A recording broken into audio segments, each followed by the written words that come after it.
Olle Stenbäck framför mig och ett par Fölkel Blaze 94 som du precis har teståkt. Så berätta gärna för oss, hur var de skidorna? Skidorna var riktigt bra. Det känns så här tysk ingenjörskonst. De gör verkligen vad de ska göra. Med liksom uns av lekfullhet som fanns där. Jag tycker när man bara såg dem med blotta ögat designen tänkte jag så här bara Germany, I don't know, kanske inget att leka med, men de var fan roliga alltså. Riktigt nöjd. Ja. Skulle du säga att det är en lekfull skida?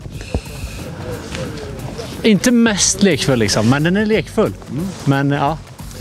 Det är ju en 4D radius på de här. Är det någonting du känner? Alltså Rickard pratade om det innan när jag förklarade för mig hur det funkar. Jag ifrågasatte så man kan inte bara beskriva det. Vad är det här betyder, den här 4-delarsradien liksom. Och jag kan ju känna att den svängde och den upplevdes som det som mer man gick på kant och kantade upp skidan. Det som mer svängde den och det är väl det som är själva grejen. Men huruvida jag kände det eller inte, I don't know. Eller det bara svårt att säga. Det är svårt att säga. Men helhetsintryck liksom. Sjukt rolig. Körde den jättefort i Hovdebacken först. Stabil som fasiken. Lekten i slutet. Kraschade nästan med vår filmkille Anton. Hoppas vi tar med det klippet. Det var ganska roligt. Det kommer nu förhoppningsvis. Och nej men så helhetsintryck är supernöjd. Och vad får den för betyg? Den här får en 4,5.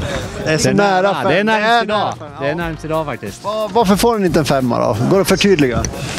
Alltså, jag vet inte. Det känns, när det är en 5 så känns det så baconskiva på kylskåpsdörren så klack. Alltså den är helt perfekt. Otrolig liksom. liknelse. Ja, men nästa gång kanske. Ja, vilken typ av mat är det som det sitter på kylskåpet på den här skidan? Om det inte är baconskiva. Köttfärssåsen som sitter där men den rinner av efter ett tag liksom. Ja, jag förstår exakt vad det är. Bra. Ja, tack Olle. Tack. Ja, jag står här med Jesper i ett snöigt och stormigt Vemdalen.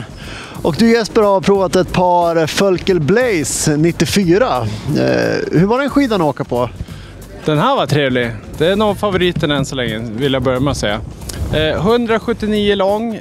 Jag skulle säkert kunna ha en längre skida, men vi provade 179 och den var jätterolig. Lekfull och lättsvängd. Rocker i både tip och tail. 17 meter radie, den har så här 4 olika, jag tänker att det får väl leverantören förklara då, för att det förstår inte jag mig på, men otroligt svängglad, fartstabil, inte för hård i tailen heller, så jag kan tänka mig att i off-pisten gör det så bra. Vi har dock inte åkt någon off-pist med den, utan vi har försökt bara smaska på i pisten. Och hur är föret där ute just nu? Det är bra, det är en hård och fin botten. Sen är det ju lite stökigt i och med att det har blåst in då. Liksom, så det ligger lite vinddriver och sånt, men under är det jättebra. Som sagt, du pratar om, det finns ju flera olika radier på den här som vi ska reda ut om några minuter i den här filmen. Men känner du någon skillnad liksom? Om du trycker på mycket, om du trycker ner lite och fördelar vikten olika, finns det någonting som går att säga om den radiotekniken? Skiljer sig svängen beroende på hur du åker? Det är klart att den gör det. I ingången av svängen, om jag har mycket framåtvikt och trycker fram på nosen, då är det klart att den biter tag och svänger tidigare. Så ja, men sen om de har de här 4 olika radiemåtten, det är nog inget jag så här reflekterar över när jag åker, utan det känns som att den har en genomgående kort radie, så att det är mot kortsväng men ligger någonstans mellan sväng liksom spektrumet. Om du får gradera den här skidan då på ett spann där vi har liksom pist här borta och här borta har vi off-pist. Vart hamnar den? Ja, alltså den klarar säkerligen både och. Jag skulle tippa på att det här är en sån här skida som du kan ha över hela berget. Så en riktig all mountain skida. Både pist, både off-pisten. Absolut. Härligt. Och vad får den för betyg? Den får en 4,5. Den nosar på en 5. Nosar på en 5, men 4,5 får den. Ja. Ja, men då tackar vi så mycket för det. Selina, du har provat på Fölkel Blaze 94. Hur föll de dig i smaken egentligen? De passar mig utmärkt idag. Jag åkte i Hovde. Det var ganska mjukt, men det var jätteroligt att svänga på de här, tycker jag. Och vad var de gjorde bäst på de åken som du körde nu då? De svänger ju jättebra. Jätteroliga. Både korta och långa svängar och hög fart och låg fart. Ja, jättekul. Hur beter sig de när farten blir lite högre? Är de liksom väldigt stabila och hårda eller upplever de som lite mjukare och lekfullare? Vart på skalan där ungefär hamnar de här? De är ju mjuka, men jag tycker inte att de är fladdriga, utan de är ändå stabila i högre fart, tycker jag. Fast mjuka och lekfulla. Vilken typ av åkare skulle du säga att den här passar bäst för då? Ja, men jag vet inte, det känns som att de passar alla egentligen. Både de som har lite mer erfarenhet och de som har lite mindre erfarenhet. För att de är så följsamma. Och vad får du för betyg? 5 av 5. Det är 5 av 5. Det är värt en 5. Snyggt!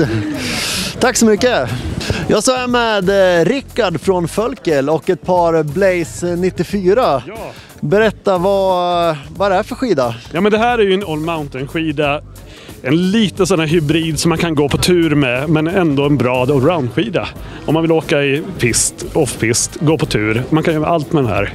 Så det är en bra skida till allt. En bra skida som passar de flesta skidåkare. Verkligen. Ja, men verkligen alltså. Det är Fölkel, det är bra isgrepp. Men det är ändå en ganska lätt skida. Och stabil. Så att den här är en fin skida alltså. Ja, härligt. Hur är den konstruerad på sätt? Vad finns liksom inuti? Det här är en helt ny modell nu som kommer. Det är en uppdatering från den gamla Blaze. De har gjort lite mer metall under bindningen här, förstärkt upp den. Få lite bättre kraftöverföring i skidan. De har lagt på lite mer material i skidan generellt, 150-200 gram, för att få den lite styvare, snärtigare. Sen har vi har ju haft våran 3D-radie. Den här har man gjort en 4D-radie på. Ja, den var väl lite nyfiken. Ja. Vi förstod inte. Vad gör den egentligen? Berätta. Den gör ju rätt mycket. Du får en mycket kvickare skida. Det de har gjort är att de har tillsammans med Rocky-profilen gjort en lite mer insvängd här i början. Och därigenom kan man få en kvickare skida som svarar snabbare på sväng. Och man märker en stor skillnad mot den gamla. Att det blir inte men den blir liksom snäll och snabb in i sväng. Alltså. Kan man vara med och styra svängen lite mer själv som åkare också? Eller? Men ligger du på långsväng, cruisa ner, inga problem att ligga på en lång sväng då. Och trycker du till lite och går ner i sväng så får du en snabb och kvick skida. Så det är det som men jag tycker det är fantastiskt häftigt med det här. Det låter härligt. Ja, men ju mer man åker på dem, ju mer uppskattar man det faktiskt. Så det är bra. Ja, men stort tack Rickard. Ja, det är också.